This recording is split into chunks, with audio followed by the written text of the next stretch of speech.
Hey guys, welcome to my channel. It's your girl Tisha and I'm happy to be your host once again.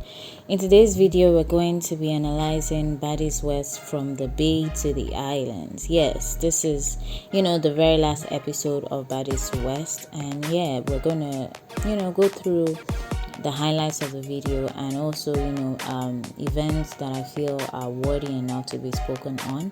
If this is something you're looking forward to, please go ahead to smash the subscribe button if you're new to my channel, and yeah, let's meet in the next gossip room.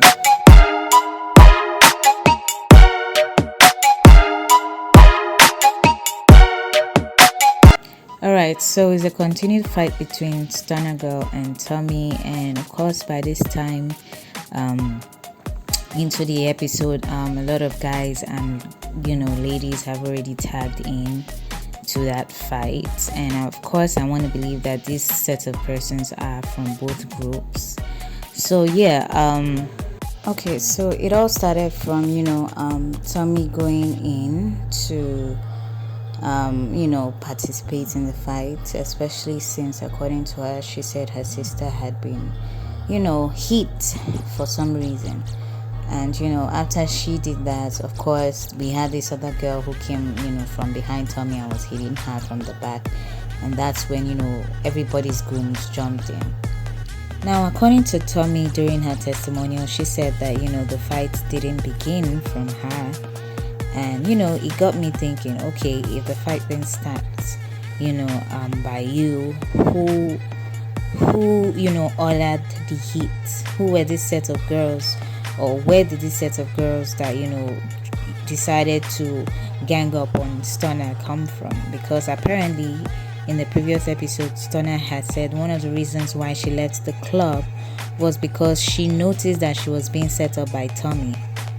Okay, so the fight is definitely still in motion, and this was actually a very serious situation. I do feel like if there's no security, if there was no security at all, at that point in time, things would have really gotten left real quick and really bad.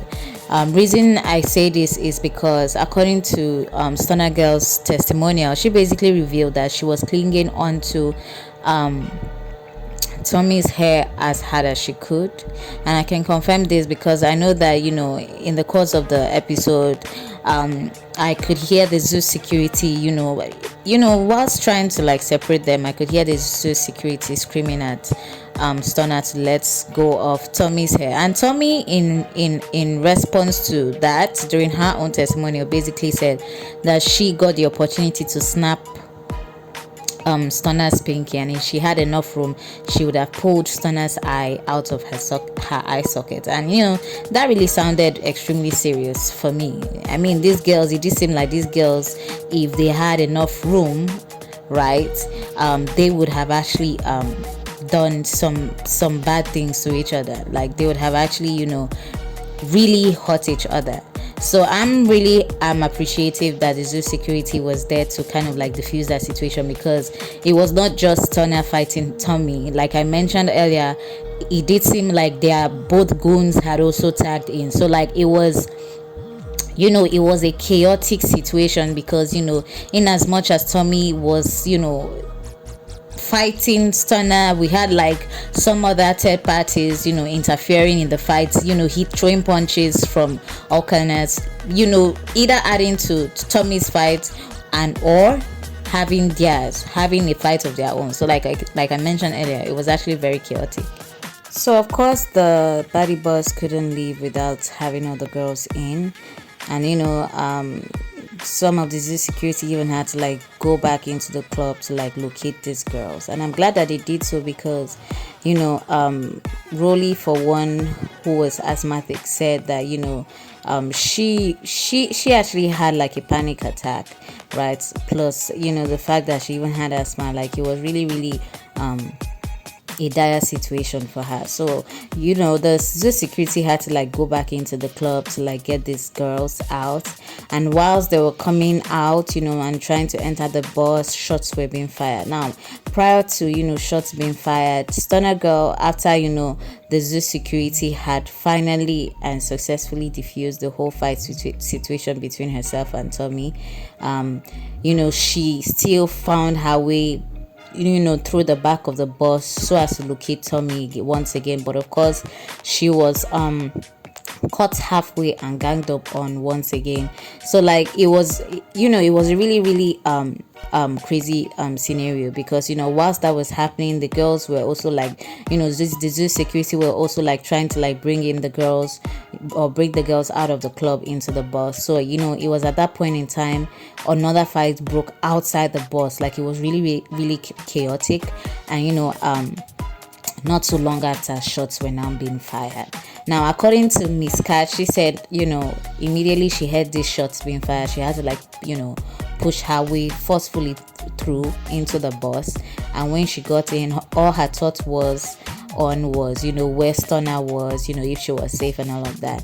And this was a little bit funny to me, because according to Stunner during her testimonial, she basically confirmed that, yeah, that of course she was going to end the riots, which got me thinking, right? Probably these shots that were fired were actually from her goons. So like, I'm like, you're being concerned about someone who is actually the spearheader of these riots, and is the one firing the shots. So like, it was actually really funny. It was really really funny for me. But yeah, obviously after these shots were fired, people started running helter skelter, and that like automatically kind of like cleared that kind of like cleared the road, because previously the road was kind of like littered with groups fighting and all of that. So like, after these shots had been fired, whoever fired the shots I don't know, I'm not sure, but based on what Stunner said during her testimonial, made me believe that these shots actually might not have necessarily come from her, but it did come from her goons. So after the shots were fired, the road was to my, obviously nobody's gonna stand back there after hearing shots. So like, people started running for their lives, and it even puts the Baddies girls more in panic mode. Now, as at this point in time, Rolly was finally being located by the zoo security and brought into the bus. She was panicking, she was gasping for air. Like I mentioned earlier, she said she was asthmatic. So like, that whole mixing situation in the club, rather, obviously wouldn't have been good for her, for someone who's asthmatic. So she was really gasping for air, trying to like, and moreover, she also had a panic attack. So like, it was two things in one that she was trying to deal with. So like, the girls, I would say Scotty for one, was trying to like help her in the situation. There's this security as well, first of all, lifting her from the floor, because it did seem like she was already collapsed, or she had collapsed. So they kind of lifted her off the floor, put her on the bus bench, and gave her water, and we're just trying to clear like the air for her, so that she can, or clear some space for her, so that she can actually catch her breath. Now, of course, because of this particular situation, the girls kind of like left separately. Every girl aside from Sean and Stunner didn't leave in the baddie bus. Obviously, Sean wasn't gonna leave with the girls because she didn't come with the girls.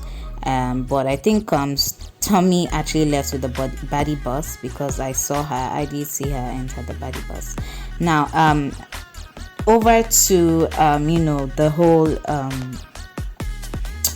chaotic situation. To think that this had finally died down, or this was finally over, no, that was actually just the beginning. Because now, when the girls finally moved in the baddie bus, it seemed like one of Stunner's friends had kind of made her way. Actually, not Stunner's friend, Stunner's assistant, right? She had kind of made her way into the baddie bus, and was laying on Rolly's bed. Now, this was an issue, because when Rolly came in, or when Rolly was finally ready to lie down, Rolly asked her to get off the bed, but it did seem like this personal assistant didn't want to, right? And this led to a fight between Rolly and the personal assistant, and also spewed into the rest of the baddie girls, scolding at her, most especially Nally. Now, so like, it was a whole like chaotic situation inside the bus, because I was a little bit confused as to where this whole confidence was coming from, this personal assistance. I mean, you're on a bed that doesn't belong to you. You're in a bus that conventionally you're not supposed to be in. And, that alone is already like, it's crazy. So for you to finally now be asked politely to come off a bed that doesn't belong to you, and then you confidently refuse, it was really, really crazy. And it it actually, made me consider, that saying that says birds of the same feathers flock together. I mean, after all, this is Tona's friend. I wouldn't expect less. So like I mentioned earlier, this particular situation led into like an uproar in the bus, where the rest of the girls were scolding at the personal assistant, who was very much scolding back, most especially at Nalinon, and even threatening to beat up Nalinon. Like, it was a crazy situation. So like, at some point the zoo security had to walk her off the bus, right? And in the process of like walking her off the bus, Nali kind of like threw a kick at her, and obviously it almost led to a fight. But of course, once again, the zoo security was there to like save the day, and they successfully took her out of the bus. Now it didn't just end there. It was now like a major headache, because the zoo security didn't want to leave this girl, this so-called personal assistant of Stunner's, behind. They wanted to make sure that she had gotten into an Uber safe before leaving. But of course, the rest of the girls in the bus were really mad about this. I mean, and if I was one of the girls in the bus, definitely I'll be mad, especially because this person, doesn't first of all belong, in the clique. And then secondly, she comes in with a very stank, energy. So like, yeah, I could imagine where, these girls, anger and frustration was coming from. So at the end of the day, the zoo security decided that they were not going to leave her there before ensuring that she had successfully gotten into her Uber because of security, right? But of course, the girls in the bus were all pissed about this and all of that. And finally, I think this personal assistant got to reach out to Stunner, and we saw Stunner calling Nali non, basically asking Nali what she did to her personal assistant, and Nali was trying to explain, but it did seem like Stunner interjected and wanted to say what she probably had heard, and Nali had to cut that short by telling her everything is on camera.